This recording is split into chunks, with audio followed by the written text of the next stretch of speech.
Lawyers are liars ಅಂತ. How have you looked at this controversial statement? Shakespeare said, let us do one thing, let's kill all the lawyers. ಕೆಲವ್ರಿಗೆ pre conceived notion ಇರಬೇಕು, ಲಾ system ಅಂದರೆ ಹಿಂಗೆ ಲೂಪೋಲ್ಸು, ತುಂಬ ವರ್ಷಗಳು ಕೇಸ್ಗಳು ಇದಾಗಲ್ಲ ಅವೆಲ್ಲ. How should one look at law today? ಇವಾಗ ನೀವು ಭಾರತ ದೇಶದ ಪಕ್ಕದಲ್ಲಿರೋ ದೇಶಗಳನ್ನು ನೋಡಿದ್ರೆ ನಾವು ಎಷ್ಟು ಸೌಭಾಗ್ಯವಂತರು ಅಂತ ಗೊತ್ತಾಗುತ್ತೆ. ಬರೀ ಮಾತಾಗಬಾರ್ದು, ಬಟ್ ಇದು ಬದಲಾವಣೆಯ ಯಾವುದಾದ್ರೂ ಒಂದು ಟ್ಯಾಗ್ ಲೈನ್ ಆಗಬಹುದಾ?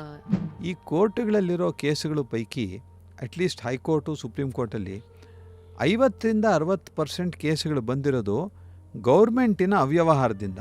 ಸಬ್ ರಿಜಿಸ್ಟ್ರಾರ್ಗೆ ರಿಜಿಸ್ಟ್ರೇಷನ್ಗೆ ಹೋದರೆ ಇಷ್ಟು ಅಷ್ಟು ಎಷ್ಟು ರೀ, ಒಂದು 10 ಕೋಟಿ ಪ್ರಾಪರ್ಟಿ ತಗೋತಾ ಇದ್ದೀರಾ, ಕೊಡಿ ಸರ್ 10 ಲಕ್ಷ, ಒಬ್ಬನಾಗಿ ಕೇಳ್ತಾರೆ. ಕೆಲವು ಸತಿ ದೊಡ್ಡ ದೊಡ್ಡ ಕಂಪನಿಗಳ ಜೊತೆಗೆ ಎಂಪ್ಲಾಯ್ಮೆಂಟ್ ಕಾಂಟ್ರಾಕ್ಟ್ಗಳೇ ನೋಡಿದ್ರೆ ಬೇಗನೆ ಅರ್ಥ ಆಗಲ್ಲ. ಅವ್ರ ಪದಗಳು ಇದು ನಿಜಾಗ್ಲೂ ಇಂಗ್ಲೀಷಲ್ಲಿ ಇದೆಯಾ ಇಲ್ವಾ ಅಂತ ನಿಮಗೆ ಡೌಟ್ ಆಗುತ್ತೆ. Since law and cinemas have also gone hand in hand today. ತುಂಬ ಕೋರ್ಟ್ ರೂಮ್ ಡ್ರಾಮಾಗಳೆಲ್ಲ ನೋಡಿರ್ತೀರಾ ನೀವು. ಸಿನಿಮಾಗಳಲ್ಲಿ ತೋರಿಸೋ ಥರ ರಿಯಲ್ ಕೋರ್ಟ್ ಇರುತ್ತಾ? ಇಲ್ಲ, ಸಿನಿಮಾಗಳು ತೋರಿಸೋ ಹಾಗೆ ಕೋರ್ಟಲ್ಲಿ ಆ ಥರ ಯಾರೂ ಮಾತಾಡೋದಿಲ್ಲ. They say justice delayed is justice denied ಅಂತ. Justice hurried is justice buried. ಓಹೋ, ಅದೊಂದಿದೆ. ಫುಲ್ ವಿಡಿಯೋನ ನೋಡಿ on rapid Rashmi's YouTube channel.